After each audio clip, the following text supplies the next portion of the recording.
এই দেখেন ফিল্টার, এই যে ফিল্টার মেশিন, এই ফিল্টার কিভাবে চেঞ্জ করবেন। এই যে এখানে পাইপটা যদি চাবি থাকলো না থাকলে পাইপটা এখানে বাস দিবেন, দেওয়ার পরে যাতে পানি পাস না হয়। এখানে যে বানলাম, এখানে আর পানি ঢুকতে পারবে না।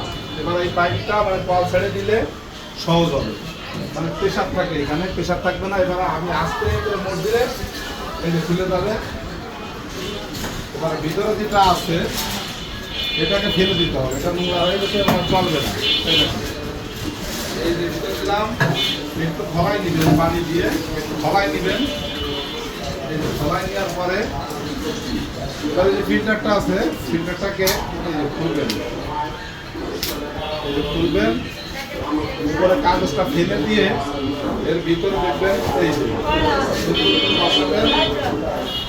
এখানে একটা চুরি থাকে, ভিতরে একটা চুরি থাকে, চুরিটা ভিতরে দিবে। এই যে এখানে মাখাচ্ছি, এই যে আসসালামু আলাইকুম। আজ সকাল 6টার সময় সোনাগাড়া উপলব্ধি ব্রহ্মচন্দ্র পূজার মৃত মহিলা অনারো দিবসে তার আনুমানিক বয়স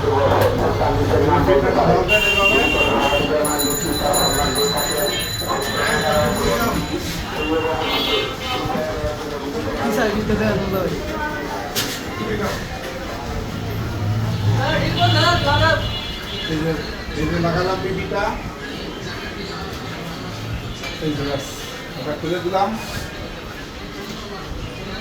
এই যে পানি যাচ্ছে, এটা যদি ফিল্টারিং এটা দেবে, net carbon, box carbon, inline carbon, এখান থেকে ঠান্ডা মেশিন থাকবে। এটা একটা হোটেল, হোটেলের নাম হলো মায়ের দোয়া। হোটেলের নাম মায়ের দোয়া হোটেল। এই যে এখানে লেখা আছে মায়ের দোয়া হোটেল, ছোট একটা হোটেল। হ্যাঁ।